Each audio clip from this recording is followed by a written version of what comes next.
नमस्कार, आईमा मीडिया में आपका स्वागत है। सनातन धर्म के प्रबल पैरोकार उत्तर प्रदेश के मुख्यमंत्री योगी आदित्यनाथ द्वारा हिंदुओं से एकजुट होने का आह्वान करने से उन विपक्षी नेताओं का हाजमा बिगड़ गया है, जो कि लगातार ये कह रहे हैं कि वह दिन दूर नहीं जब भारत में भी बांग्लादेश जैसे हालात होंगे। दूसरे शब्द में कहें तो ये नेता अपनी सियासत चमकाने के लिए भारत में बांग्लादेश जैसे हालात उत्पन्न करने के लिए पूरी शिद्दत से प्रयास कर रहे हैं। दरअसल मुख्यमंत्री योगी आदित्यनाथ मुखर होकर सनातन धर्म और हिंदुत्व की बात करते हैं और निरंतर हिंदू समाज को एकता और राष्ट्र प्रथम का संदेश देते रहते हैं। बांग्लादेश में हिंदुओं के खिलाफ हो रही विभत्स हिंसा का संदर्भ लेते हुए उन्होंने अपनी बात को और अधिक स्पष्ट करते हुए कहा कि हम बटेंगे तो कटेंगे। मुख्यमंत्री आदित्यनाथ का सीधा संदेश हिंदू समाज को जातियों में बांटने से रोकने और हिंदुओं के इसके कुप्रभावों के प्रति जागरूक करना था। इस बार श्री कृष्ण जन्माष्टमी के अवसर पर योगी जी ने आगरा, मथुरा में कई कार्यक्रमों में भाग लिया और जन समुदाय को संबोधित किया। इनमें सबसे अधिक चर्चा उनके आगरा में मारवाड़ शासक महाराजा जसवंत सिंह के सेनापति दुर्गा दास राठौर की प्रतिमा अनावरण समारोह को संबोधित करते हुए वक्तव्य की हो रही है। इस वक्तव्य में मुख्यमंत्री योगी आदित्यनाथ ने कहा कि राष्ट्र से बढ़कर कुछ नहीं हो सकता। राष्ट्र तभी सशक्त हो सकता है जब हम एकजुट रहेंगे। उन्होंने कहा कि बांग्लादेश में देख रहे हो ना क्या हो रहा है, ऐसी गलती यहाँ नहीं होनी चाहिए। समाज, जाति, भाषा के नाम पर बांटने वाली ताकतों से सावधान रहना होगा। इधर कई अवसरों पर मुख्यमंत्री ने सनातन धर्म पर अपने विचार रखे तथा स्पष्ट रूप से कहा है कि सनातन धर्म ही भारत का एकमात्र धर्म है।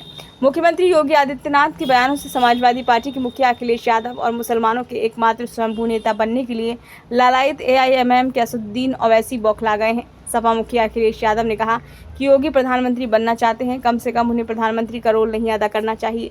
ये वही अखिलेश यादव हैं जिन्होंने लोकसभा में चंद सीटें बढ़ते ही लखनऊ में अपने प्रधानमंत्री पद की चाहत वाले पोस्टर लगवा दिए गए थे। मुख्यमंत्री योगी आदित्यनाथ हिंदू जनमानस से बिल्कुल सटीक व स्पष्ट बात कह रहे हैं, क्योंकि बांग्लादेश में हिंदुओं पर जिस तरह से अत्याचार हुए उस पर दुनिया में किसी ने भी कहीं भी कोई भी आवाज़ नहीं उठाई। बांग्लादेश, अफगानिस्तान और पाकिस्तान में हिंदुओं पर लगातार अत्याचार होते आ रहे हैं, किंतु किसी भी मानवाधिकारी की कलम नहीं चली। और जो अमेरिका भारत में होने वाली छोटी मोटी घटनाओं पर उपदेश देता रहता, उसके मन में कोई संवेदना नहीं जागी। जब प्रधानमंत्री नरेंद्र मोदी ने स्वतंत्रता दिवस के अवसर पर बांग्लादेश की घटनाओं पर कड़ी चिंता व्यक्त की, तब कहीं जाकर कुछ सुस्ती टूटी है, पर वह नाकाफी है तथा बांग्लादेश के दूर दराज के हिस्सों में अभी भी हिंदुओं पर उसी प्रकार से अत्याचार किया जा रहा है।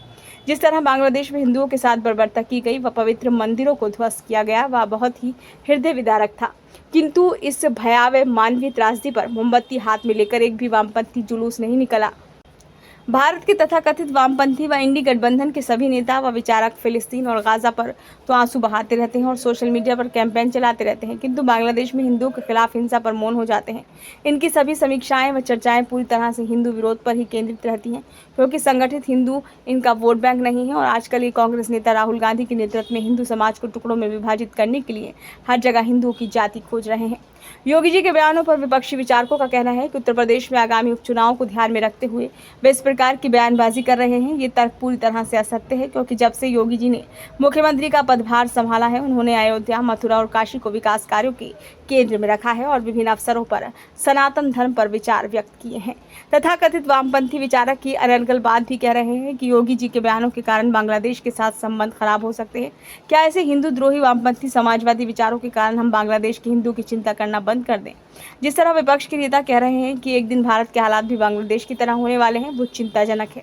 विपक्ष की ये बयानबाजी वास्तव में हिंदुओं के लिए चेतावनी है। यही कारण है कि योगी जी को हिंदू समाज से कहना पड़ रहा है कि हम बटेंगे तो कटेंगे। योगी जी के बयान की निंदा करने वाले ही वही लोग हैं जो माफिया की मौत पर उनके घर पर शोक संवेदना व्यक्त करने जाते रहे हैं। असदुद्दीन जैसे लोग चाहते हैं वो संसद में फिलिस्तीन के समर्थन में नारे लगाएं, लेकिन भारत संबंधों की दुहाई के नाम पर बांग्लादेश के हिंदुओं को असहाय छोड़ दें। सच तो यह है कि उत्तर प्रदेश के मुख्यमंत्री योगी आदित्यनाथ सनातन हिंदू धर्म के ध्वजावाहक बनकर उभर रहे हैं। भले ही राजनीतिक पंडित मुख्यमंत्री के बयानों को वोटरों का ध्रुवीकरण करने की नीति कहें, किंतु वास्तविकता यही है कि योगी आदित्यनाथ सदा से ही सनातन की रक्षा के लिए तत्पर रहे हैं और सनातन की बात करना उनके लिए संकल्प है, सियासत नहीं। ये वीडियो आपको कैसा लगा? यदि अच्छा लगा हो तो लाइक कीजिए, कमेंट बॉक्स में अपने सुझाव दीजिए।